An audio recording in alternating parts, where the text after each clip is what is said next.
if any of you are creative out there, put together a 5-slide pitch deck that we can use to go to Microsoft to present our case for acquisition. What is the value that we offer? Or Sony, we're not proud.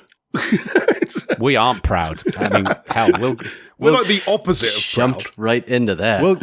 We'll go to Ocean Software for all weekend. Wow, are they still around? Even around.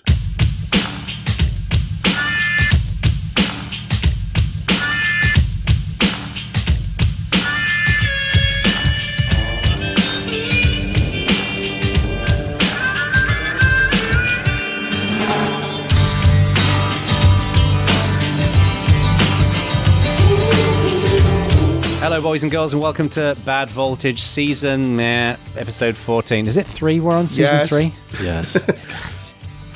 Still haven't pod faded. Ooh, haven't heard that one in a while. I think maybe the term pod fading has pod faded. So that's okay. It has, in fact, faded out.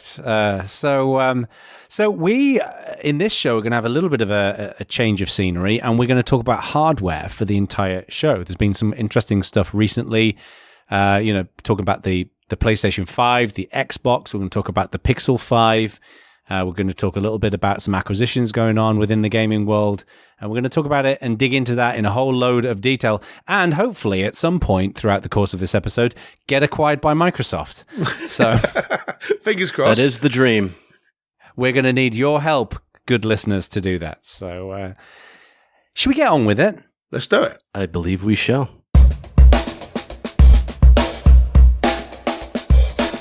Alrighty, so in this grab bag of discussion today, we want to talk a little bit about the PlayStation 5 versus the Xbox. There's been kind of a lot going on recently. We're going to get to some acquisitions later on, but why don't we first of all talk about this PlayStation 5 pre-ordering fiasco? Have you guys been seeing this?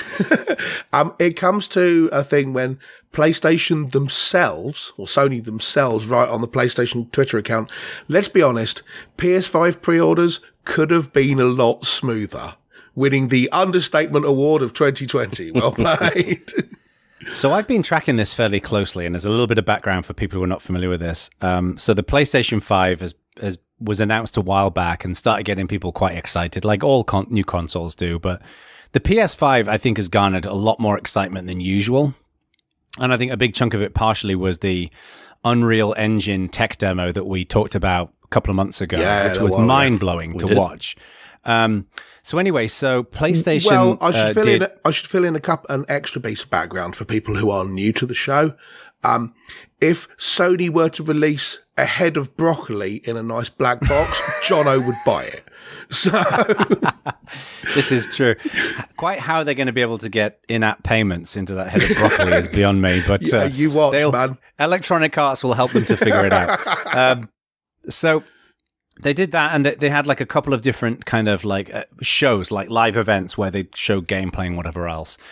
So on the 16th of September, I think it was, it was the 16th, day before my birthday, they did a live show, and they basically showed off some pretty remarkable footage from this Spider-Man game, Spider-Man Miles Morales. And I'd encourage you all to go and check this out, because when I watched this video... I'll put a link in the show notes. It is fucking unbelievable. Like when you see what it looks like, a CGI movie, but it's played in real time. I thought you were going to say Unreal and tie it all together with a bow, but no. That would require planning. Well, that would be terribly clever. I guess you could say it's epic. Oh, good grief. We're all weak. Try the veal. So anyway, so they did this. And what happened is that a week or two previous, Sony sent an email out, put a message up on Twitter and all the rest of it saying, because we have a limited number of PlayStation systems, we're going to offer direct sales to the PlayStation 5 to our most committed members. Right. So basically, people were all thinking, okay, if I've been a member of the PlayStation Network for years, I've bought all the consoles, I buy games regularly, I'm going to get the golden ticket and be able to go and pre-order a product, which is just ludicrous in itself, if you think about it. However, is galloping towards this conversation. However, what happened was they did the live show, right? And they announced that it was going to be coming out on November the 12th. And the expectation was that shortly after that, the invites, the golden tickets were going to go out via email. People could go and pre-order their PlayStations from the PlayStation Direct. However, again, our friends, the good people at Walmart, decided to fuck the world once more. And they, quote unquote, leaked or accidentally shared that pre-orders were now available on Walmart.com. And consequently, the PlayStation 5 sold out in less than a minute, which is nuts. Was fairly quickly. Now, it turns out that the retail world is cowboy land, because the minute the sheriff of Walmart stepped into the fold, then the beast of Best Buy also decided to, release the Kraken. So all of these sites started getting hammered. Hang on. Cowboy accusations, right? I don't like what Walmart did, but I don't think I would particularly blame Best Buy for saying, okay, the hottest new console is coming out, and we believe we should sell none of those things, and Walmart should get all that money. That's not how it works. I mean, it's a good point. So apparently there's this unwritten rule, which I read on the internet, which was written down, that with the minute one retailer basically screws it up, it's just free for all for everybody. Fair game. So, and that's a different type of organization entirely. so there was a lot of people on the internet were saying, I went and watched the show, and then I went to bed, and I woke up and it all sold out. And then shortly after, the emails come from PlayStation saying, "Hey, you can pre-order." Hey, you guys. It was a disaster, to say the least. Yeah. And you still can't get one. And so were you able to, through this fracas, order one yourself? No. Okay. I did not get selected, which is not surprising because I'm not anywhere near of a PlayStation nerd as anybody else. I actually don't play games very often. I'm more interested in the tech than the games. And a bunch of people did get them. But what was interesting is that PlayStation 5 is coming out in two different versions. There's the digital edition, which is no disc drive, and then the regular edition with the Blu-ray. And it looks like there's nowhere near enough stock for the digital edition, and everybody wants the digital edition because it's $100 cheaper. And I think a lot of people just don't want Blu-ray discs. I think, there's no reason, as far as I'm aware, there's no reason to buy the hardware discs version unless you want to play a bunch of old games that you've already got. Because hardly anyone's buying games on discs. Or you don't have phenomenal discs. Internet. Yeah, or you have like capped I think because we all have multi-100 megabit connections, we assume everyone does, and that's just not the case. That's actually a good point. Look at you, Captain First World, sitting there in your ivory tower. Exactly. No, you're sitting not wrong. there in your Brum ivory tower. Although, it's a tower. It's a tower. It's not ivory. We should set, I think, a little more context than we did, just for comparison. Yeah. So the Xbox and the PlayStation are actually coming out 2 days apart. They're both coming in two different versions. The PlayStation, the digital-only version, and I think this is an interesting reflection of how different the two company strategies are. The PlayStation is... what is it? $399 for the digital version, $499 for, I don't know what they're calling it, the regular version, but they are exactly the same. One doesn't have a drive. Microsoft, it's $499, same for the high-end one with a disk drive. The one without a disk drive is substantially cheaper at $299, but it's a much different device. Yeah, it's a lot lower spec. The Xbox One XS, One Xbox One S, it's or whatever so it's called. It is. But so the regular Xbox is 60 frames a second at 4K, where the other one is 60 frames a second at 1440p, which is a pretty substantial difference. Terabyte versus a half terabyte. So there's quite a few hardware differences. But I think that's interesting that as you say, the Sony people have gone, okay, basically your choice is, do you want discs or not? And the Microsoft people have gone, do you want essentially an Xbox Mini or a full fat Xbox? So if you look at how they're selling this, though, I think if you look back at the last generation of these, let's say the last generation of just Xbox versus Sony, because like Nintendo just plays a different game. Totally. For reference, the PS4 outsold the Xbox roughly 2-1 the last generation. rough approximation. But if you look at what the PlayStation did and Sony did, it's a gaming device aimed at gamers, and it just plays games, right? And they went for the best gaming experience, the most exclusives.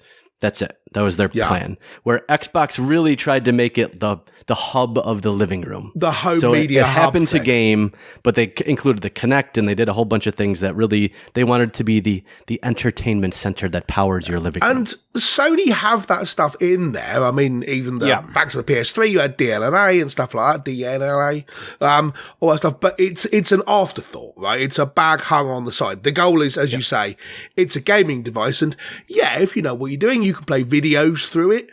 But yeah, the Xbox was very much more, it's the center of your living room, and you can also play games. I mean, I would argue that Sony, the PS4 and the Xbox are similar in their positioning because they've both got Netflix and whatever else. You can get media remotes. I don't think they could be more different in their framing. You think? And I think this is a doubling down. The thing that I found most interesting about the pricing is PlayStation, they offer those two prices. Xbox, they offer those two prices, but they also offer they both, of course, offer monthly services. But now Microsoft is saying for $35 a month for 24 months, we'll actually give you the gaming service and the Series X. Or for $25 a month, they'll give you the gaming service and the Series S. And I almost don't look at it as you're buying the device and getting the service for free. I look at it as you're buying the service and they're just giving you a device. And that shows you how much Microsoft doesn't want it to be a gaming device. They want it to be a gaming service. And I almost think that's why they have two different... This comes down to the strategy. I think PlayStation wants you to make the best possible games you can for the PlayStation, ideally exclusive, and they're willing to pay you a fair amount of money for that exclusivity because they want to sell the ecosystem. I think Microsoft doesn't care as much, and that's why they made two different gaming systems, because they don't want you to target and hyper optimize for a platform. They want you to buy their service, and you could play it on mobile, you could play it on your PC, you could also happen to play it on an Xbox. I think you're right. But I don't think they care. They want to sell the service because they're more and more a services company. And so it's the mobile phone model. Yes. Yeah, it's the mobile phone model, right? You're buying the contract, and I mean it wouldn't surprise me if in the next generation there's more of that where you've got that buy the service or buy the service for a bit more and get the higher model, exactly as they're essentially prototyping with this generation. The same way that you can go and buy, a phone contract and get a phone, but you can't have a really cool phone. Or you can buy the more expensive phone contract and get a cooler phone.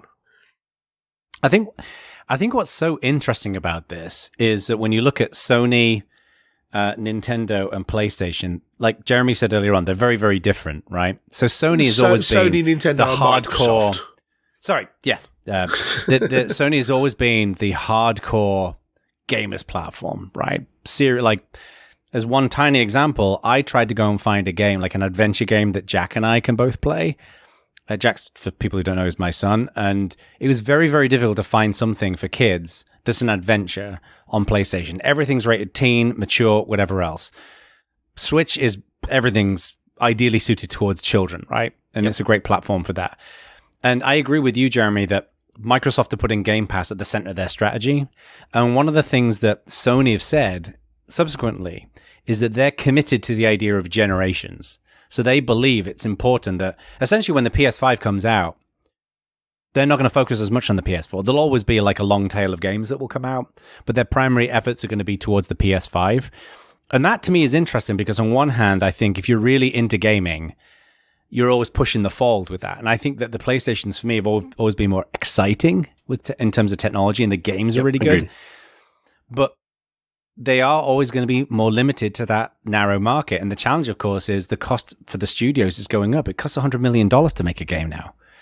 So I don't know how sustainable that model is. Couple of things. First of all, it costs $400 million to make a game. Which is unbelievable when you think about it. It's only the same. It's the same amount as a Hollywood film. And for roughly the same amount of bank that comes back and about the same amount of people and effort and I thought games made a lot more money than Hollywood. That depends a lot on who you talk to. Hollywood's costing is so unbelievable that it's difficult to discern what any movie makes. I think movies are much burstier in that a bad movie does really, really bad. I don't know that there's an equivalent to a blockbuster game that does that poorly. So I think Oh, that's a good point. It's weird. But the other thing there is you said that niche market, but that niche market is not a niche market at all. Gaming's bigger than basically everything. I mean, even if you say everything is teen or higher, and so you don't get to play these things with Jack, it's still it's a bigger market than Hollywood.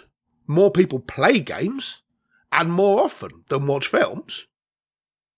It's a huge, so it's not like they're narrowing down on a niche market. They're narrowing down on the biggest market on earth. Well, and the best-selling games console ever is the PlayStation 2. The second best-selling games console ever is the PlayStation 4.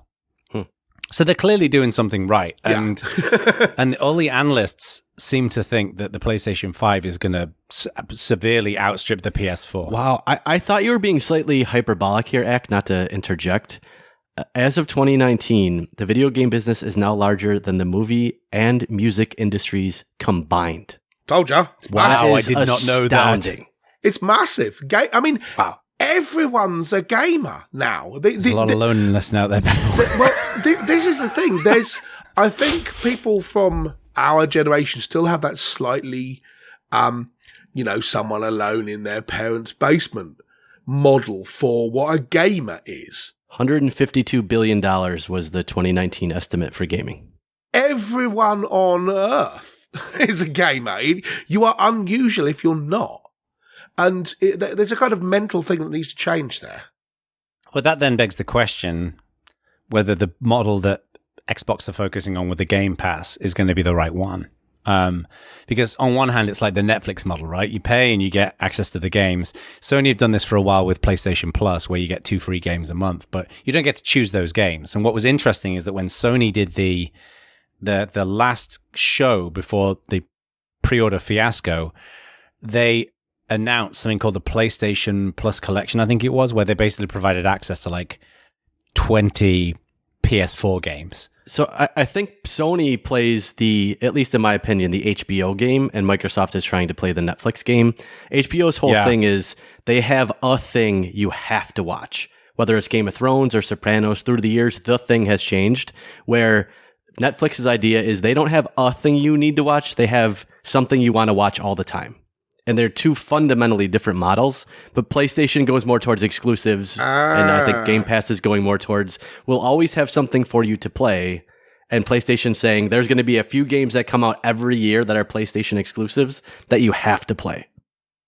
So the idea is people come for Game of Thrones and then just watch the rest of HBO because, hell, I'm paying for it anyway. We do. Whereas with Netflix, you're not going for anything in particular. You're buying Netflix because you know there'll be something. There's always something else. There's always going to be something. But it's not Game of Thrones. It's Ancient Aliens. Well, exactly, right? So clarifying slightly, because I thought, really? The PS2 or the PS4 are the top ones? And the answer is they're not, but it depends on what you define as a console. Because the PS2 is the biggest selling console, second is the DS, and third is the Game Boy. It's the PS4. And fourth is the PS4. So the DS and the Game Boy. But I suspect you're going to say they're not consoles, they're gaming handheld, devices. Yeah, which is fair play. Yeah, okay. I mean, I'm not arguing with you. And the DS and the PlayStation 2 are really close and half as much again as the third one. But yeah, I just thought that was interesting. But now, before we get onto the exclusives, okay, because I'll just should we talk about loading times? Right, okay, fill me with your lies, Jonathan Bacon. So we talked a little while back about the PlayStation 5's architecture, and one of the things that they were touting was we're putting a new SSD in here. And one of the things we talked about was that doesn't seem very exciting, right? New SSD. But it turns out that this is having a pretty significant impact. And Mark Cerny, the chief architect of the PlayStation, said that to achieve essentially the ability to basically banish loading times reasonably, you'd need to be able to transfer 5 gig a second. But he said that the architecture, because it wasn't just a new drive, it was like a new bus and chipset that powers this. He said it could arguably go up to 22 gigasecond. Recently, I forget who it was. I think it was because I think the native codec is Kraken. But recently someone announced, this was like last week, that somebody's managed to get it up to 17 gigabytes a second, just over 17 gigasecond. So historically in games, like Spider-Man on the PS4 is a good example. You wouldn't have loading times, but you'd have to like crawl through an air vent for You do have loading times. 4 minutes. They just disguise it by you being in a lift rather than putting up a screen which says loading. Yeah. Right, exactly.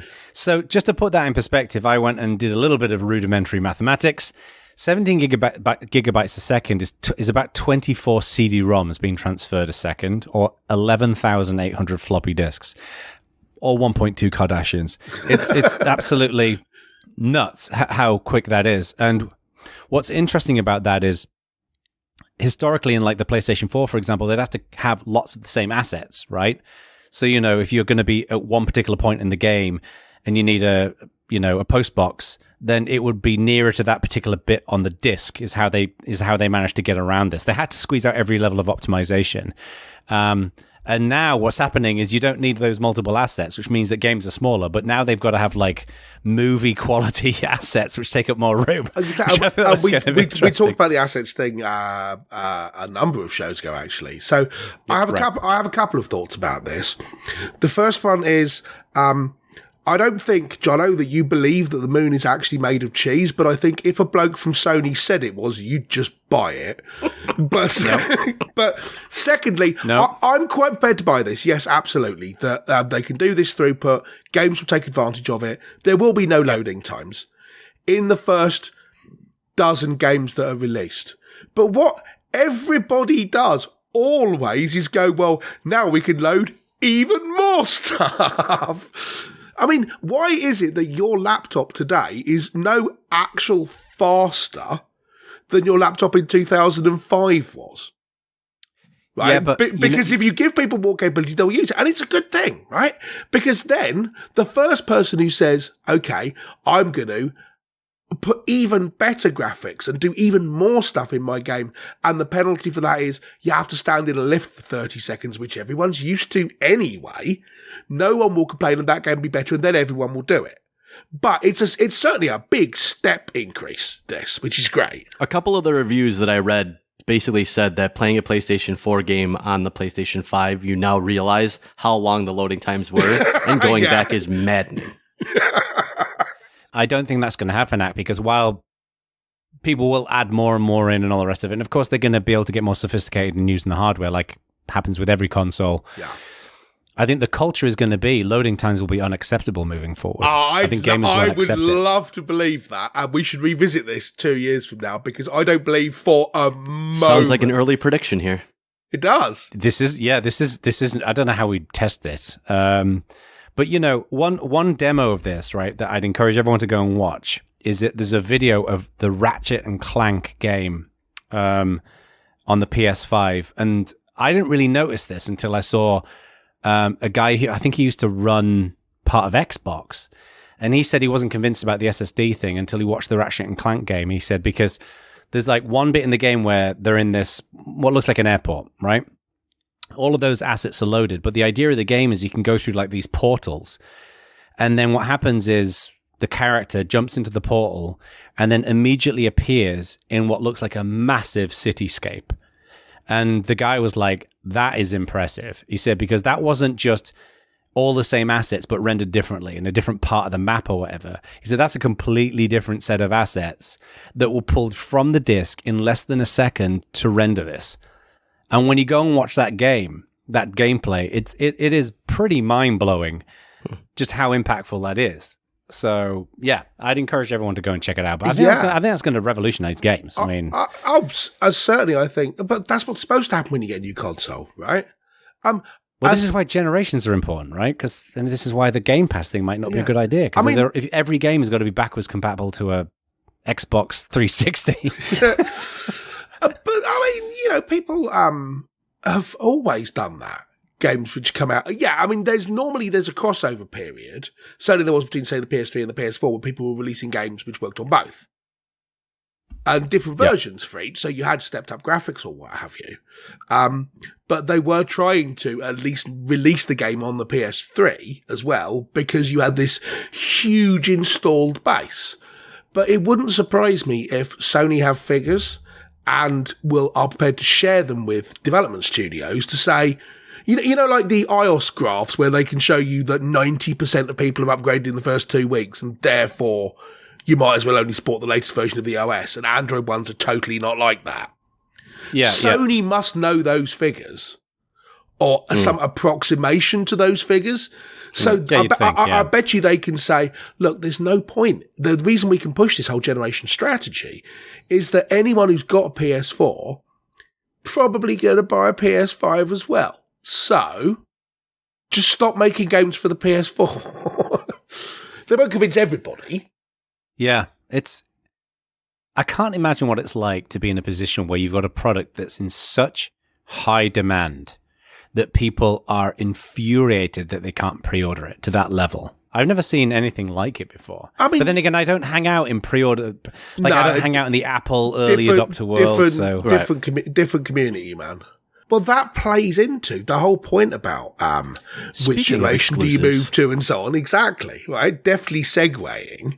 All right. The idea of generations and the idea of which console you're on and their marketing strategy and so on plays very strongly into the idea of exclusives for one platform or another. And as you say, Sony are very much, okay, we're going to get a few exclusives, which are things that you really want to play, and they're quite exclusive driven. Microsoft's strategy seems to be, and has been, I suppose, for a while, instead of, we'll get studios to make games for our platform, which are the hot thing that everyone wants, we'll just buy the studios, right? Work for Bungie. And now, Zenimax, who own a bunch of people. Yeah. How much? So they got acquired, right? Yes.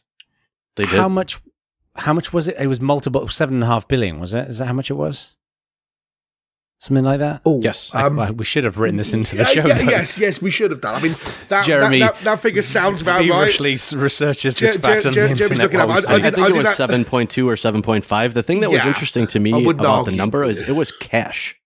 This was not a stock deal. This was cash. It was? Yeah.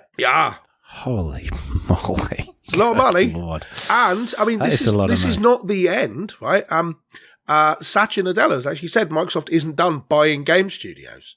And I'm sure you can, if you're a PlayStation partisan, you'd be like, yeah, that's because you can't get people to make games for your platform, so you just buy them instead or whatever and use it as fuel, which I think is just bullshit. And people That's a dumb idea. I'm not disagreeing with you, but I bet you can find people saying that without even looking very hard. But I think it's an interestingly different model.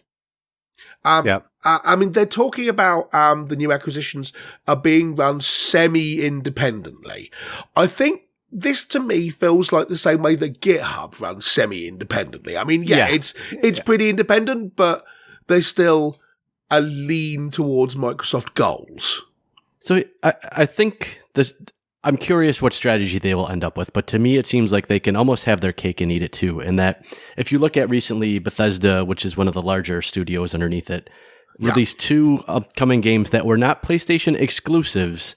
They were timed exclusives. So they came out on PlayStation first, and then when enough time had passed, it was released for Xbox.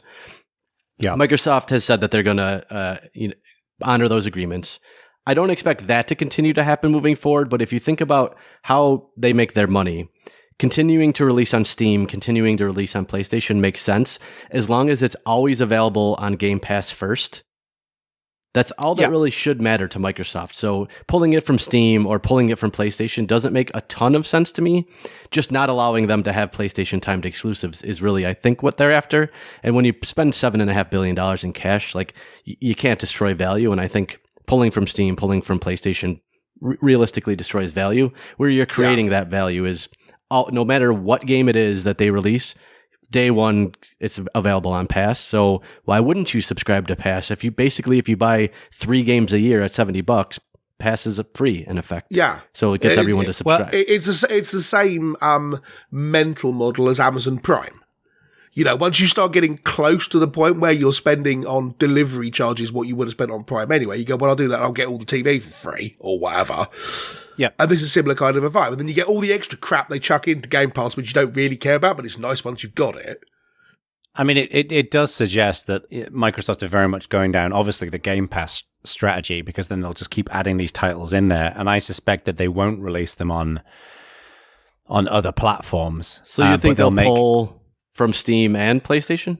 Oh, man. My prediction here will be that Game Pass will be available on frickin' everything that it can run on, like Netflix. And then Microsoft will have initially cheap Xboxes that you can go and buy to run Game Pass on, and those prices will go down and down and down, even to the point we've been predicting for years that companies will give away hardware so they can get access to the software. I don't think they'll go quite that level. And then they'll just keep acquiring studios.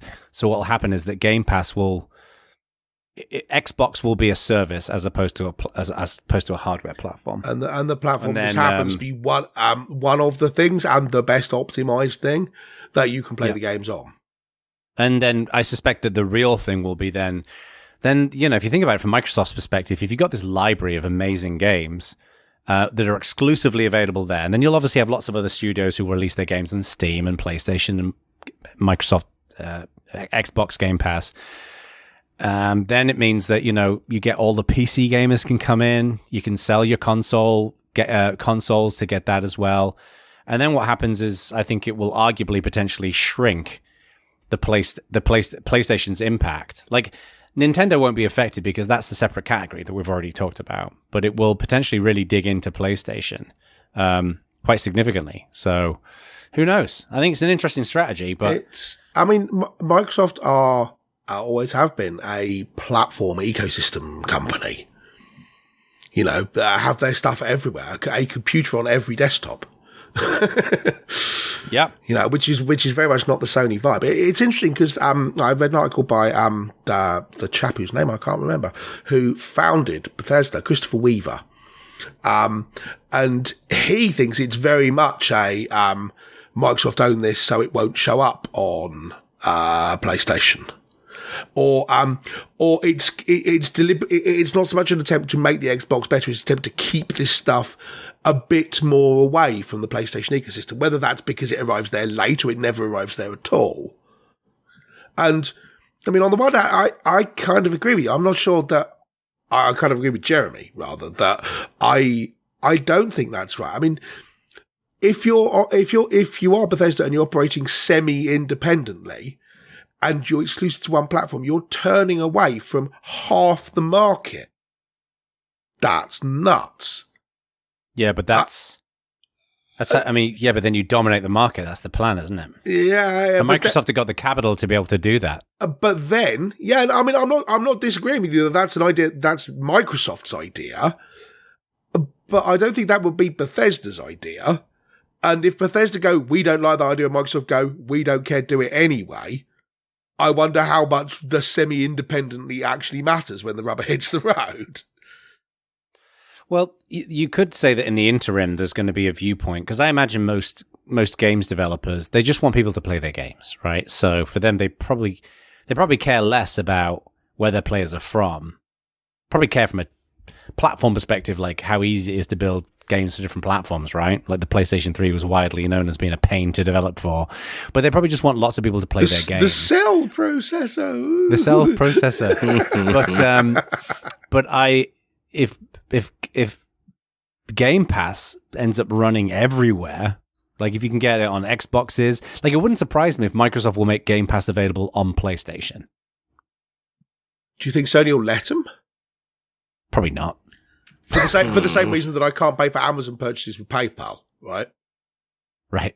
I would like to be able to. It's aggressively consumer hostile not to let me to, but that's about defending your corner of the market rather than doing a thing that people actually want. Yep. So here's a question. Do you think Microsoft are going to try and buy Steam? I don't think Valve would sell. Why not? Because they'd be aware that everything they've worked for will go away. Because they've fiercely created that independence. And what could Microsoft offer they don't already have? They're already dominant. They already get to run their company basically how they like, and they don't need the money.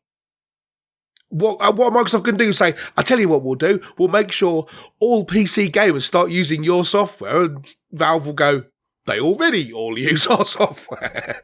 I think the major driving force that will get Valve to sell to Microsoft will not be what will they do for Valve. It will be how many of these billions would you like to take? But that's the point. I don't know why would Valve sell up? I mean, fine. If someone came and offered me that many billions, I'd say yes. But if you already had a bunch of billions, what good is a bunch more? But how many billions have they got? Valve, they don't appear to be short of a bob or two. I'd have to look up how much money they've actually got. I have no idea. I think the last valuation I saw for Valve was about $10 billion. They're doing all right. Yeah, they are doing, quote, all right. This is what I'm saying, right?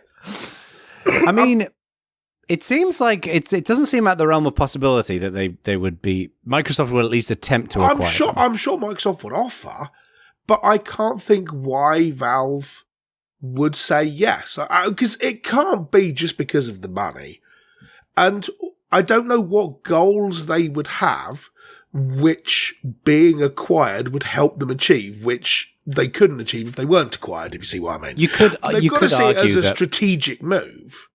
Well, you could argue that the thing that where Microsoft have really, really innovated in the gaming world was the development of DirectX, the Xbox tool chain, which was pretty impressive when it first came out, let alone right now. So if Microsoft are able to bring some consistency around the developer experience, you get this one massive, incredible gaming platform where it combines all of the like Steam have learned a lot about building that platform, that kind of platform. You combine that with Microsoft, their developer, relationship that they have with developers, the hardware side of things. Steam have sucked at the hardware game and have done for many years, right? And Microsoft, frankly, suck at hardware other than the Xbox. But I think, Steam tried to do the Steam machines and all that kind of thing, but that wasn't because they wanted just to have a console. It's they wanted a console which they own, which was independent. I think you're crediting more to their independence than is the case. Well, I don't know. Feel free to drop it into your predictions. Microsoft will buy Steam. It'll be right up there alongside the Facebook Spaces one. Are we talking about 2023 predictions? All I know is that given the fact that Microsoft paid $7.5 billion for GitHub, they paid $7.5 or thereabouts for ZeniMax. I think that the Bad Voltage team may need to start mergers and acquisitions discussions with Microsoft. I think we've got a lot to offer the company. I think, more importantly, not only are we a valuable target for an acquisition, but we'd be prepared to go as low as maybe $6.5 billion. Well, let's take this offline. I mean, look, you need to maintain your power in these positions. If only we knew someone who was a senior corporate officer at Microsoft. Yeah, that's right. I'm going to go to Erica.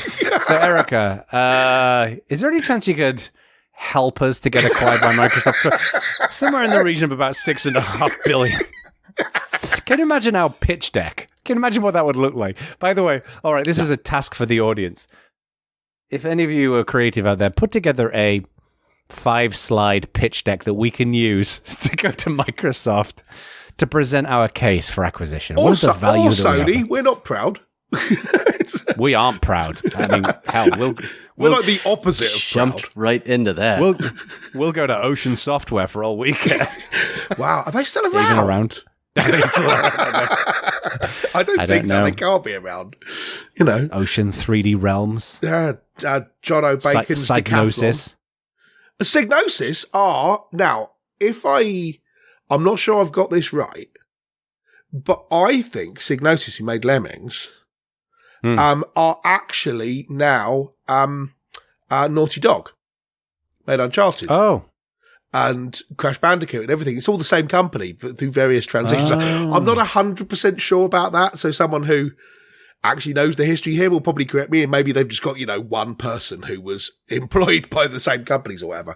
But I've got this idea in my head that they've evolved into Naughty Dog.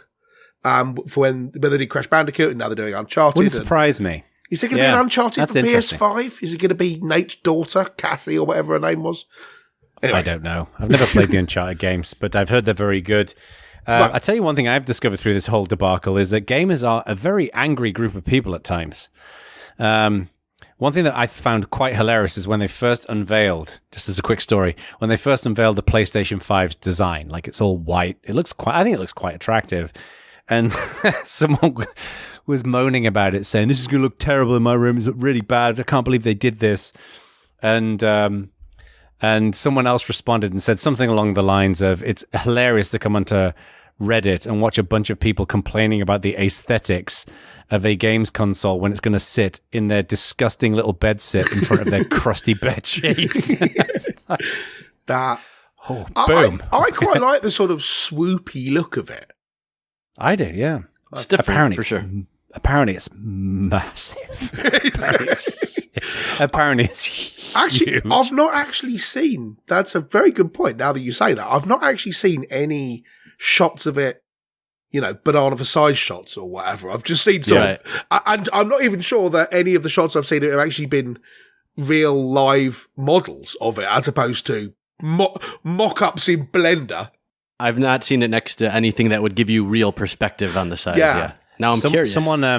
Someone went and took the exact dimensions that they released, like just when they did the last show, and then made an AR model so you could see it on your home entertainment system. And people have got diagrams of it next to the other ones, and it's a lot bigger than a PlayStation 4. So oh really? Okay. I mean, the AR thing I think was pretty cool. So I don't like the controller, but we're not talking about that. So yeah, that's a whole separate rat hole of discussion. Oh goodness, isn't it just? So the other thing that I want to talk about, which is related by a very thin thread to do with new hardware. But we got talking about phones, as you do. And you two have known form with buying all the Pixel phones. We have. But you kind of stopped recently, and now the Pixel 5 is due out. And we should point out here, by the way, we're recording this the day before they release all the specs. We are. Yes. So it's and it will be released the day after. After they've released the specs. So it's possible that if the Pixel 5 comes out and it's got it's got like a bread maker in it or something, we don't mention it, this is why.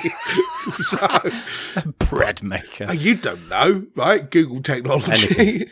Anything's possible at this point. But I'm interested in whether you two, I mean, I'm not going to buy it, right? I'm not on the Pixel bandwagon at all. But are you two, you seem to have soured a bit on the whole line. But I don't know whether that's just because, you got a good phone in the Pixel 2 and you just haven't needed an upgrade or what? What do you think? What do you think, Jeremy? What's your view on this? It's interesting because I've had most of the Nexi and most of the Pixel. I currently have a Pixel 3, and the Pixel 4 was the first Pixel/Nexus device to me that was just not interesting. I didn't really see it as an upgrade. Solely seems like it was not well executed. Well, conceptually maybe kind of cool, not a lot of real-world application that I've seen. Some of the bugs around face unlock and no fingerprint reader was a little bit concerning, I guess. So just never did get on board with it. And now the 5, and the one thing with the Pixel line that's interesting versus something like an iPhone is they leak, I think intentionally, so much of it before the event that very little is surprising. We, in fact, had this discussion when the Pixel 4 came out about deliberate leakage of it. Maybe this one was a head fake and it really has a bread maker, and I'm going to jump on board this toasty deliciousness tomorrow. You watch, right? You just watch, right? Mockers. Here it comes tomorrow, bread maker. Google loaf is announced. If they are going in a direction that it's not a flagship phone, I don't know that it's interesting either. And I do need a phone, so I'm going to buy something. I've traditionally not loved Samsung in that they just... Some of the UI stuff they do is irritating, and everything's just different enough from stock Android to irritate me. So their hardware is really nice, but And it takes forever to get updates as well. Well, what's interesting about that is that's the other way around. So my parents are both Samsung people, and they find stock Android irritating because it's just different enough. Samsung have basically created their own world, yeah. They've attempted to create a completely separate ecosystem, which is why there's Samsung equivalents of, you've got Bixby instead of the Google Assistant, and you've got the Samsung Store and all that. And no one cares about any of those things, but they have managed to stake out a different thing with Touch UI, or whatever it's called these days. And I really liked HTC, but then they got acquired. So I am curious where that leaves me as far as what phone I would get. But I don't know what I'm going to do tomorrow is the answer here. I will update the forum when it's released, but I genuinely don't think I'm going to order it. But we'll see if they throw just enough of a curveball tomorrow. Jono, interested to see if you have different opinions. Based on the leaks, before we go on to Jono, it doesn't look like, unless there honestly is a bread maker or something, it doesn't look like there's going to be anything which would excite. You get a fingerprint sensor back. No one buys a phone because of the chipset, and it's not even that good a chipset anyway. You don't care enough about 5G because any phone you buy is going to have it. So, what can you think of something which would persuade you to want it? It seems like what they're going for is it's like almost as good as a flagship phone, but $300 less. Seems to be the market they're going for, which... I'm in a similar but slightly different position to Jeremy in the fact that I'm also just not very excited about the Pixel phones at the moment. Like I have a Pixel 3 and I think my batteries, if I remember, holding up a little bit better than yours, Jeremy. You having some battery issues, starting right? to slip. Yes, correct. But it's fine. It unlike Samsung devices that I've had, which always would end up just slowing down. My phone it's fast, it's efficient, it does everything I need, and I use it quite extensively, like we all do. There's just nothing exciting in the Pixel 5 that justifies the upgrade. The only thing I could think of potentially is 5G, because I can't do 5G on my existing phone. But everything else on my existing phone does what I need it to do. I don't use Face Unlock. I've got a fingerprint sensor. I've got the XL version. I like big phones, as you both know. It runs everything that I need. Thank you. I just don't really have a reason to. I think if I was in your position, Jeremy, I think I'm glued enough to the Google Pixel teat at this point that I'd probably get the Pixel. But I also want a flagship. Like I'm happy to pay more money and get a much better phone. I actually don't want a cheaper phone. I want a good phone that's going to last me 3 years, and I want it to be like top of the line. So I'm just not excited about it. So this, I'm curious if Google's assessment is that hardware is so far ahead of where it needs to be and software is so important that they can release a phone that is just not a flagship by spec at all. Like it's a whole model down of silicon on chip, and it won't matter. I wonder if this is their test case for hardware. That's a good point. Really far ahead, and software is what matters. And it's always been their software has excited the Pixel events, hasn't it? Like their software has always been the thing that steals the show. Like, do you remember the thing that would call and make a restaurant reservation for you, which still haven't seen? Google Duplex, worst idea on earth. I think I think that was quietly killed. But even like the camera, I think in the 5 is the same as the 3, which to use 2 generation old components is a little surprising. But I think this is exactly the point. I mean, if you were to ask almost anybody when the phone industry peaked, lots of people have different answers, but I don't think anyone that I can think of is saying, the peak is definitely yet to come and we're still on the upward slope.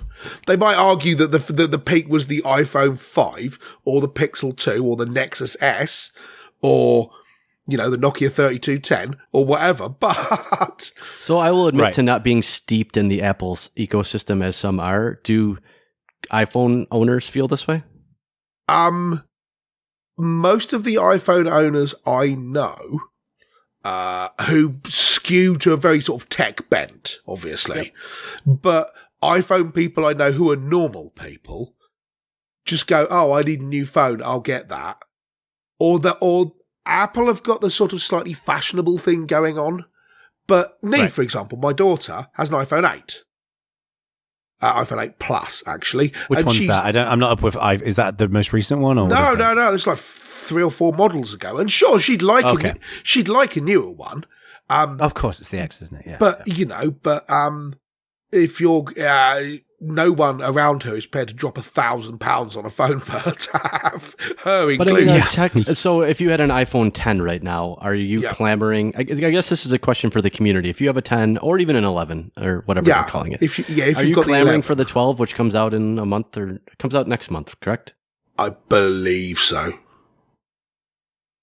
I'm curious if you're an iPhone owner, post in the forum or join Slack.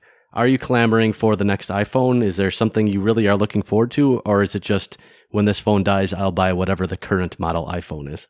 And that I think will be interesting because Apple have done the backwards compatibility support thing very well. I mean, so Neve's 8 Plus running iOS 14, new one, no problem at all. Which, as Jono alluded to earlier, good luck doing that. I mean, I don't know.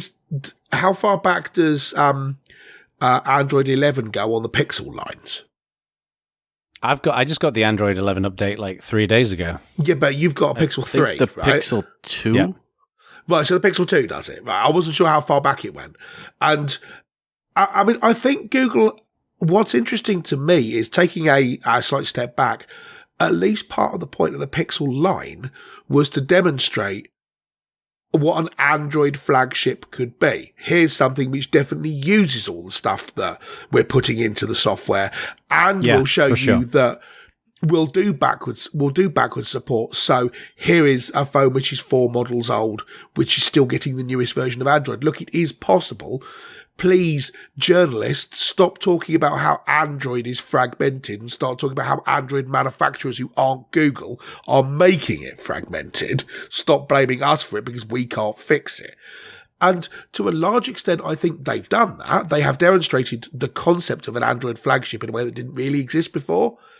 And as far as I can tell, it's not moved the market one iota. It's interesting you say that because I think you're right.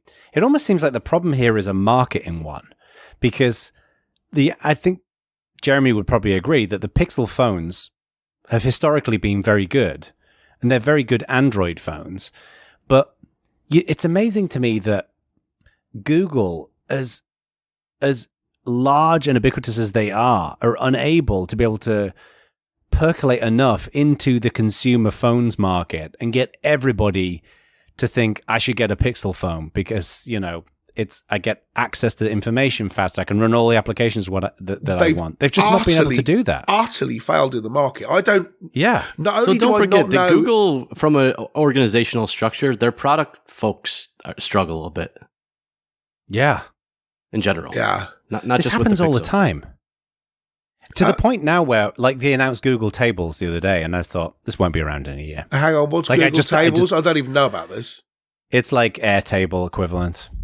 It's like okay, for managing data. Right. Okay. So people like Code or Notion or whatever, which we should talk about. It's more on the just tabularized data. Okay. People are using Monday.com, whatever. I wonder then, because we've talked in the past about how the Google graveyard of products, is it going to scare people away from adopting new Google products because of the expectation that they'll be dead? And at least for you, the answer is yeah, you're running shy of new Google products in general. Someone mentioned Google Buzz the other day, and I had to look it up. I forgot about Buzz. I had completely. I'm like, what was Buzz? And looked up and went, oh, that was after Wave, a thing which also died. Yeah, they keep going through this, and it's. I have a question, Jeremy, related but different note. A while back when we talked about, I forget what we were talking about, and you mentioned that you were in Japan or somewhere, and you were looking at the Galaxy Fold. Yeah. Would you consider a dual screen, whether a Fold or the Microsoft Duo or whatever it's called, the Surface Duo? Or whatever? So I probably not. In that, unlike the current wave of everyone wants a phablet, I actually want a super high-end, reasonably sized phone. Because if I want a tablet, I'll bring my tablet somewhere, and they make good tablets. I don't want a giant phone. I have become resigned to the fact that I'm in enough of the minority there that I don't think product market fit, as they say, is just not going to happen for me. But no, I conceptually I think they're cool. They're just every one I've seen. Like having held the Fold, when it's unfolded, it's quite a large phone. But even when it's folded, it's a little bit bigger than something I'd want to carry around all the time. Yeah. Jeremy Garcia, welcome to the light side of the Force. Finally, it's taken a couple of years for you to make the transition into truth and, the No. I've always been on this. And the American I've never way. owned a Pixel XL. I've always owned the smaller of the two Nexus. I agree that your definition for this is too big is still bigger than my definition is, but half the reason, to give you an example, that I don't have to think about should I buy a Pixel 5 or whatever, is because last time I bought a phone, I went to GSM Arena and I said, okay, the things I want are, I don't want it to be any bigger than the size that I want it to be. And it has to be less than 2 years old. And that they stopped you right there and said, here's a Razor, the only thing small enough to meet your demands. Nokia 3210 for you, my friend. Well, okay. And I also said it has to be a smartphone, right? And that's it. That's all I said. And there were 6. 3 of which were from no-name manufacturers who you've never heard of. One of which was an iPhone SE. One of which was the phone I already had. And then my Nokia 8 Sirocco, which is still too big. So for me, the Pixel 3, the essential, that size phone is the correct size. You've got that step, and I'm hoping that the market doesn't continue to get even bigger to the point where you're pushed off the bottom end. Because if you're pushed off the bottom end, I'm an inch and a half of screen off the bottom end. You know what? That's a problem. This is your calling. You need to set up the International Association for those with tiny hands. I do. And go and lobby the industry. Also, if I'm looking for someone to be president of the International Association of Tiny Hands, I can think of someone who's going to be out of a job, so that's okay. Well played, sir. Hopefully. And on that bombshell. And on that bombshell, we should, I believe, end the show. We should, in fact, end the show. So, I am interested in hardware. I am interested in hearing from people about both of those things. Are you planning on buying a PS5 or an Xbox? Or both? Are you planning on buying a Pixel? And if you're not, what turned you off of? Is it that all phones now are a bit pointless and boring? We did peak at the iPhone 5 or the Nexus 2 or the Nexus 1 or whatever. Or is it Pixel specific or what?